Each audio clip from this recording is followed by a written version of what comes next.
not judge people by where they came from, but rather by what they're currently doing. There, if you accidentally clicked on this video, now you know what I'm trying to say. But before we begin, I have a new intro and a new logo. Let me know what you think down below. Stay awesome. Yeah. Oh my god, shawty think she, oh my god. I was born and raised in a country in Eastern Europe, and the topic of acceptance wasn't really brought up to me until I was about 12 years old, and I got my first smartphone with an internet connection. We did have social studies, but you see, they were more about the environment, things you should and shouldn't eat, biology, not really teaching us many social skills. Well, schools teach us the important facts of life, like human rights.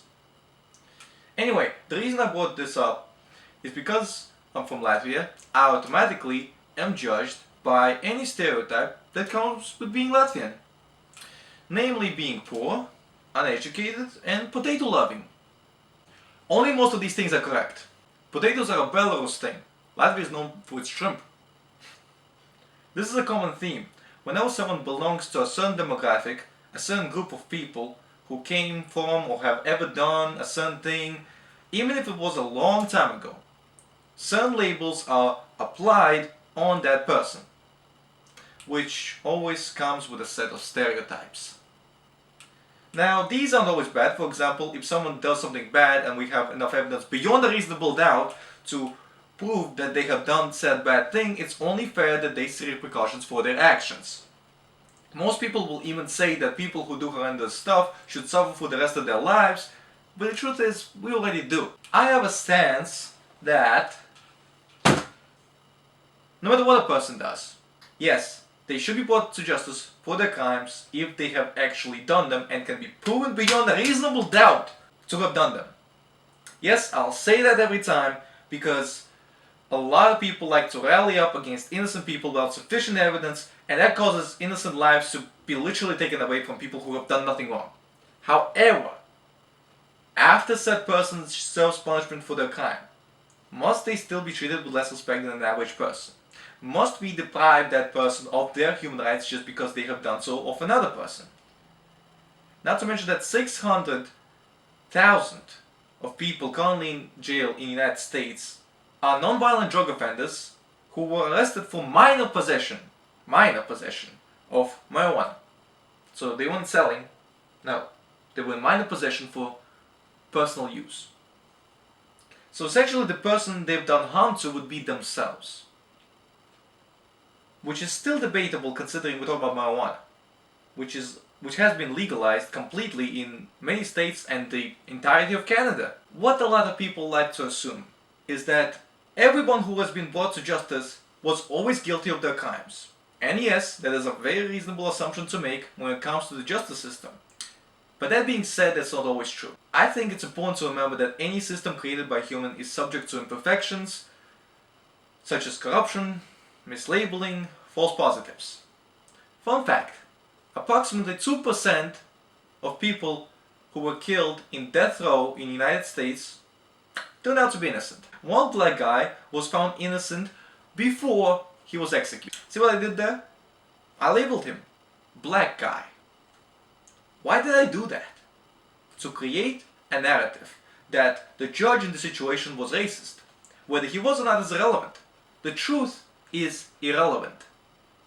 All that matters are the populace's perception, the viewer's opinion. Why do you trust me? Who am I? A guy with a camera? What do you think?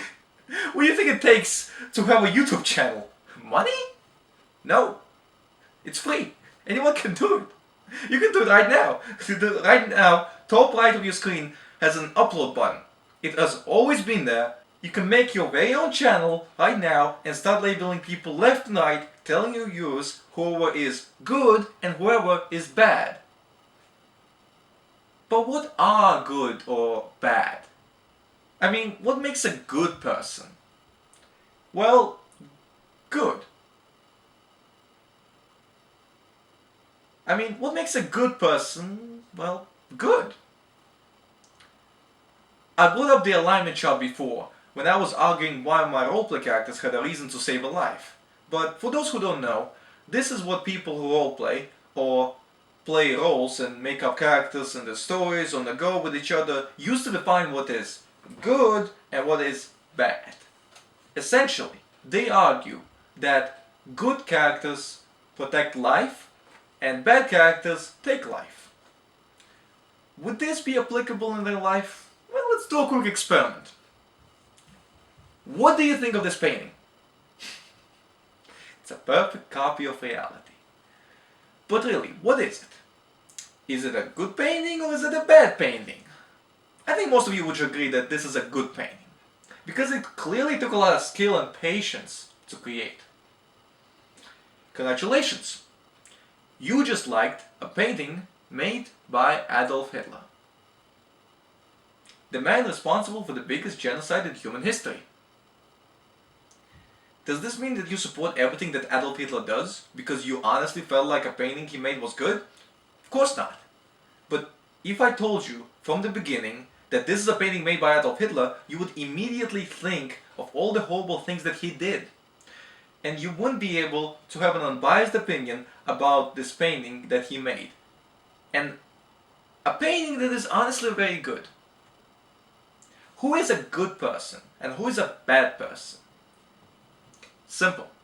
A good person is whoever agrees with your point of view. A bad person is everybody else. There is no in between. No middle ground of people who do not have an extreme opinion on controversial topics. Whether you are educated or not, you must pick a side or become an outcast of the society. Hated by both sides. It's akin to being in prison and having to join a gang, not because you want to, but just because of protection and validity. I think this needs to be said. Life is not fair. We don't all start off on the same foot. We do not choose where we are born. And that typically defines what citizenship and what rights we have. Except the human rights, everybody has those. The bare fact that laws are different in different places proves that life is not just. But should we be content with that? No. Educate yourself. Be skeptical. Don't believe everything a guy with a screen, a microphone, and a camera tells you to do. It took me approximately 3 hours to make this video. Anyone could do it, you could do it. If I wanted to, I could use it to push a political agenda. Or to manipulate children into purchasing merchandise. Much like some of those more successful YouTubers out there do. But no, I want to push one message. Do not judge others based on where they came from. Judge others by what they do now. Everyone makes mistakes, we're all human, we all like to present our best side, but if we are honest with ourselves, no one is perfect. If you are in a position where you feel like you are suffering alone, you are not. Everyone is suffering. Every living human, rich or poor, privileged or not, is suffering to a certain degree. Yes, some people suffer more than others, but everyone has their own problems, and there's no reason to jump to conclusions with anything. Be skeptical of anything a guy with a microphone and a camera tells you. Research, double check. Too few people care about the truth, and most just read the headlines, which creates miscommunication. That's my biggest problem with labels. Sometimes they are good and convenient, other times they can create guilt by association, and cause innocent people to be punched in with what is most commonly a loud minority. Why did I bother making this video? I guess I'm just annoyed from the situations I've experienced myself, where bad first impressions or perhaps a wrongly phrased sentence can lead to all sorts of assumptions. People who aren't educated on many topics like to argue the most about them, and I don't see it anywhere more than with controversial topics. I've met a woman who used to work in Washington, D.C. She was a guest speaker at my university. She told us how semi-automatic firearms would fire multiple rounds from a single trigger pull. If you're not aware, that's not true. It might seem like I'm grasping at semantics and terminology here, but because of this misunderstanding, many laws are passed that make no sense at all and do not help anyone, but complicate life further, get innocent people fined and imprisoned, as well as generally waste time and resources. What I'm trying to say is, stereotypes, assumptions, labels, they can be dangerous. Be cautious when making assumptions. Stay safe and stay awesome.